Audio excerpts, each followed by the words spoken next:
All right, good morning. I am Anuabuchi and this is Healing Empowered. Now, I just got off the treadmill. I was only on there for a few minutes, so I'm looking to do a whole hour again today. But I've showed you my stomach in one of my previous videos, and I'm looking to tone up my arm. I think that it's possible just by jogging. But I'm gonna do some sit-ups, and then I'll return back to the treadmill. Hope everyone's doing okay today. Today is Thursday. For some reason, I need to pick my kids up early today.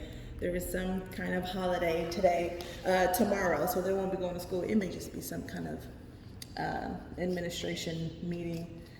Don't y'all just love that? I constantly think about homeschooling, and then as soon as they get a day off, I'm just like, why? Need to make up my mind. All right, let us begin. I said sit-ups, but more so crunches. Let's get a view over here, and I'm gonna scoot back so that most of me is in the video. 3, 4, 5, 6, 7, 8, 9, 10.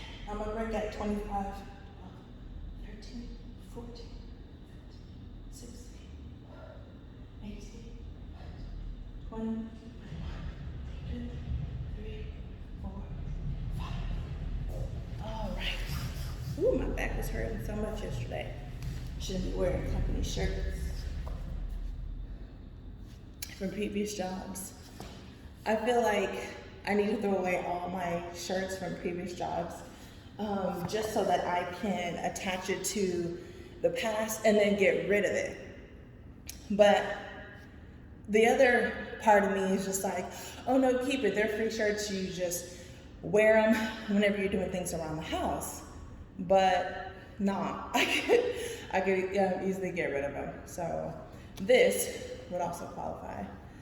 I do a lot of walking, but this is my problem area. I think I should increase the 50, especially since the next day I'm not feeling any stomach pains or anything. So I think that this right here can take way more than 50. All right, let's do 25 more.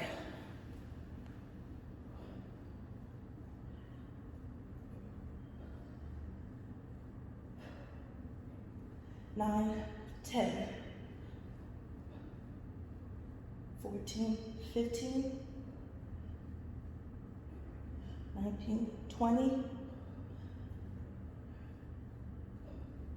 25. All right, I did my 50. Turns out that can take less than 5 minutes. Interesting. I have it on my mind all day, but yet I won't sit down and do it. I've got to make it to where it's before something that I'm guaranteed to do every day. If I'm going to come to this gym every day, which I have the flexibility to do in my schedule, then I'm gonna need to commit to attaching something that I keep forgetting to something that I always remember. So I think I should attach, I'm going to the gym. That means I'm gonna have to sit down and do some crunches. That would possibly increase how often I get to do sit-ups. I have a very youthful face, or have the possibility to have a youthful face. I really need to work on it. All right, so instead of doing 50 more right now, I want to do more on the treadmill. On my way to the treadmill. There's literally no one in this gym. It's not that I see. I lied. I'm on the treadmill, but I'm getting off. It's so much easier to do my videos on this bike because I can sit down and I'm not exerting so much energy.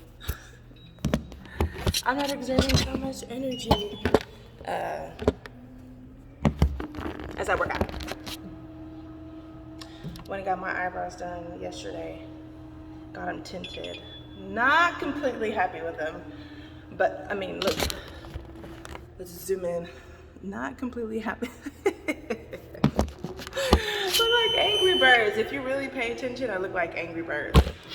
But I feel like if hair was in barrel curls, I would still look like Angry Birds.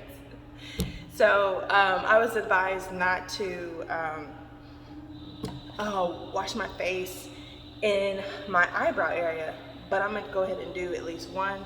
Then this strength will lose its power, and then it'll match.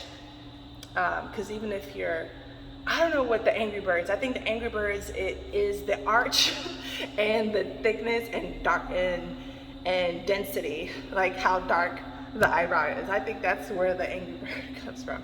But I don't think you would have noticed anything if I wouldn't have said anything, so there's that. I believe that the amount of working out, I'm not going to do air quotes, I am validating what I am doing in here. If I'm walking for an hour and I'm doing 50 crunches, that's great. However, the point I'm trying to make is I feel as though I am maintaining my weight with that. So I'm going to need to intensify, lengthen. I'm just going to need to multiply something. So I'll actually do 50 more because I know if the day gets started, and it's a brand new day, I literally can do anything that I want to do, yet I don't. I'm gonna go ahead and get those 50 crunches out the way and try to shoot for 100. Instead of taking breaks I'm gonna take the breaks at 25 and then just double up on the breaks. I'll just take 2 more and get all the way to 100. And then I want to say running. I was way thinner when I was running, and I like how I was looking with that. It's a major difference. It's a noticeable difference. Correction. It's a noticeable difference with the chin, with the cheeks, just, a tighter face, and with my stomach. But if I could just start wearing makeup more often, I believe I'm just as presentable as that block of years where I was 10 pounds lighter. So 12 to 15 pounds lighter. All right. Other than my workout, I really do encourage anyone that's listening to really put it on their agenda to work out daily.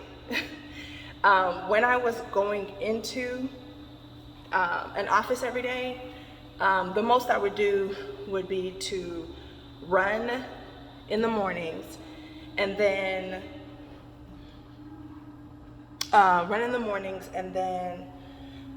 go to work.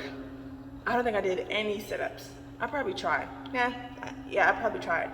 The stomach at that time was flabby, it wasn't protruding.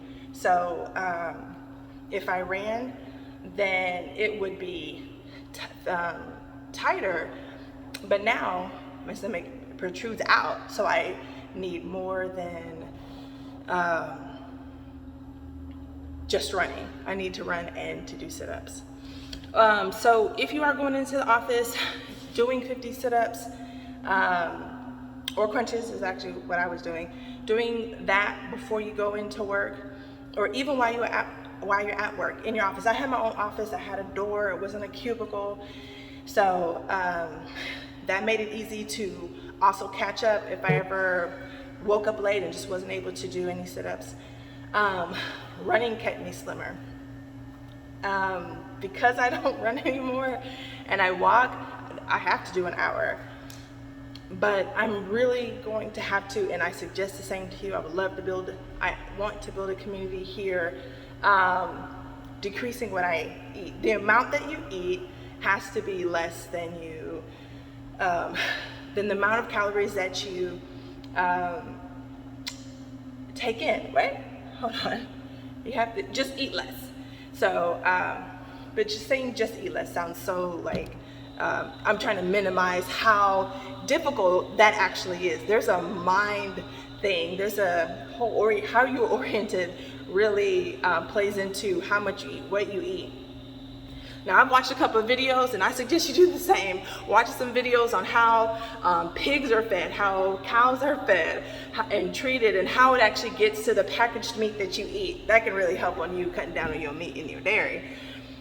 And I have finally, it took literally 6 months, maybe a year, for me to think about considering eating tofu and actually buying tofu, preparing it, using it, preferring it, choosing it, trying to suggest it to others.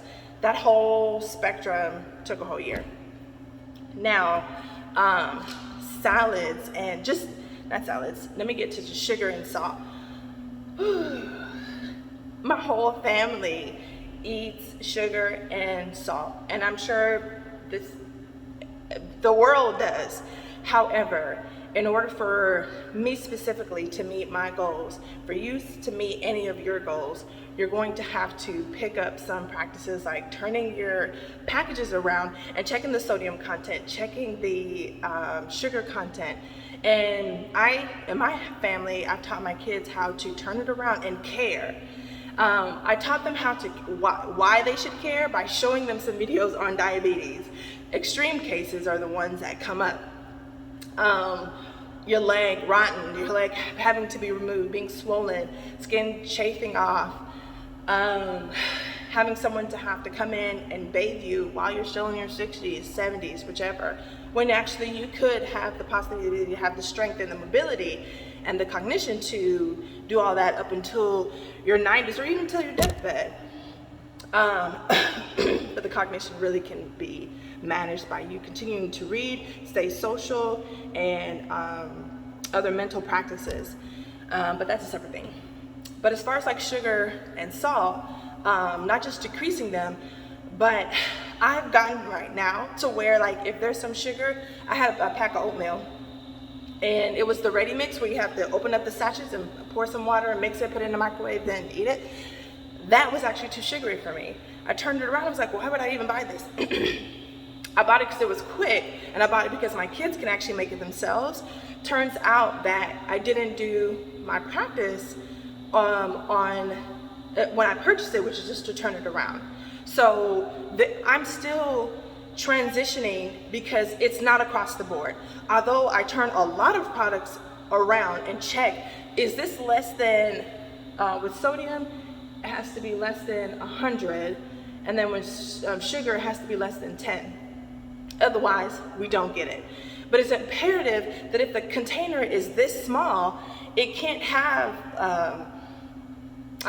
less than 10. That's actually too much. It needs to be less than 5. Now, if the container has other boxes in it, because a lot of times we shop at Sam's, we shop at Costco, and those are club stores, then there's separate boxes inside. So you'll need to really check the serving. You need to go in depth and check this big old box.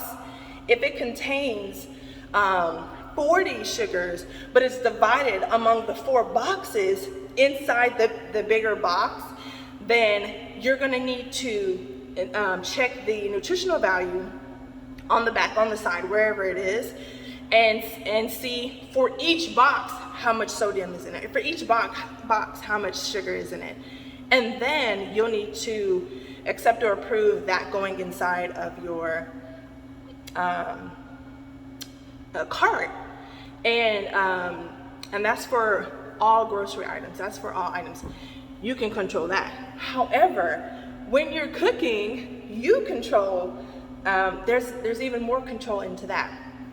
When you start cooking for yourself, a tablespoon, or a teaspoon, you'll need to really impress upon yourself some restrictions. I cannot be using this much salt each and every meal, because it's lunchtime, I'm eating this now, I may actually eat the same meal later. Keep that in mind, so you're having this much salt today, this afternoon, and again at night. it's imperative now for my kids being so young for me to practice this, because although their preferences have already set in, they like this, they like that, they still desire Oreos and candy that is not sugarless. I buy them sugarless candy because that was the compromise. I made the announcement, we will not be buying cakes and cookies and all these treats just out the wazoo based on how they look, based on how they feel, based on the fact that we've always bought this. That is no more, bye-bye to that. And I share with them why. I share with them that diabetes is in our family. There's at least 2 or 3 members that have one that has her leg moved, one that takes a shot every day, one that has something attached to their arm and they have to get insulin injected into their body. And I've shown them those individuals and I had them talk to them, and my kids are like, a needle every day? Oh no. And so when I get them involved in those conversations, then it's I'm not going against them in the store, because the store would be too late. They would challenge me. They would throw it in the box, in the basket. They would want me to put it in there and to buy it. They would say, why not? But they already know there's things that this is gonna lead to. Not everything that tastes good is good for us. Not everything is delicious is going to benefit us. It actually hurts us. And so I've shown them the videos of how cows and pigs and chicks are fed, and even fish, how there's plastic in there. I've talked to them about plastic straws, and I've talked to them about paper straws, and this and why, and this and that. So when I have those conversations with them, I'm asking myself, should they hear this? Should they be listening to this? Should they be watching this? And I felt like it was very selfish for me to share that with them, because it was very, the images of the diabetic foot, those are extreme cases. Some people can live with diabetes and they're just fine. But I wanted them to know that this is the possibility. It may be very difficult for you, and I want you to make that choice on your own, but I'm not going to allow you to make an unhealthy choice while you're here. I'm managing you. And so when they get older, there's some people that they don't live near the sugar. They don't have access to foods that are made purely of sugar or purely of salt and things like that. And that's because they live in remoter areas where they also don't have fresh food available to them as well, in many parts of the globe. But here in America, it's prevalent, it's everywhere, it's accessible. But then, when they get to a certain age, that the sugar that we're eating now would be too sweet for them. And so they have now set in stone their preferences, and so they will not desire the things that we desire. And they're gonna look different.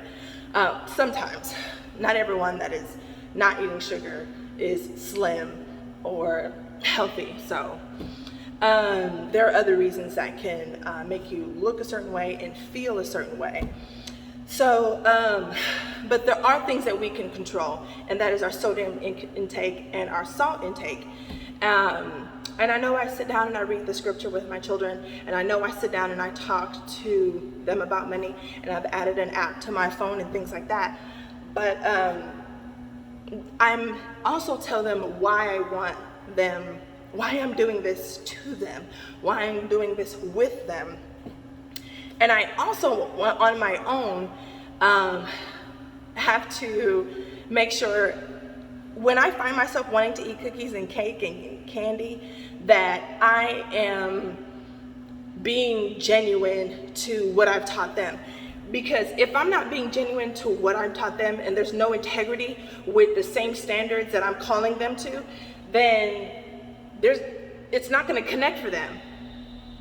I don't believe that they're going to follow what I'm saying to them if on my own I go out and I buy burgers and things that are just full, like a cupcake or a sweet this and that. So I know at school there's none of that. There's no restrictions. Here's this thing full of grease and sodium. Here's this thing full of sugar. and they're eating that. I don't send my kids to school with that. I do ask them not to drink the milk, choose water. They take bottled water to school. I used to send juice, but I know that water is a better option only because I can finish a whole thing of juice and it's the sugar inside. I don't know apple juice and orange juice had sodium, but they do. I don't know why apple juice has that much sodium, but now I know by reading the nutritional value, by reading the ingredients. But it's imperative that I know when I'm desiring, especially during my cycle.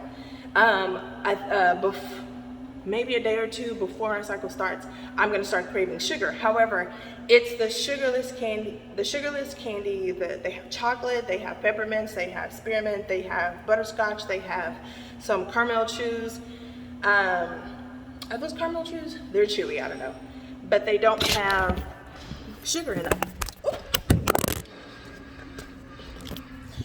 Look at that. But they don't have sugar in them. And it'll make you drop your phone. And so I just feel like I have to check myself in whether or not I am actually able to abide by these rules, abide by this food restriction. And if I'm able to, then I know how to be empathetic when I'm giving them these rules. So I hope that you can do the same. I hope that you can also give me some feedback and some pointers when you go shopping, when you have your lessons at home, when you have your talks, your one-on-one with your children, your explanations. And I don't know what else I could add as of now, but I'm always open-minded. Thank you guys for this morning. I hope you have a great Thursday. I hope you enjoy your day. May God continue to bless you. And thank you for subscribing to my channel. And thank you for commenting. And thank you for your likes. Also, don't forget to share. Have a great day. Ooh, look at that little sweat.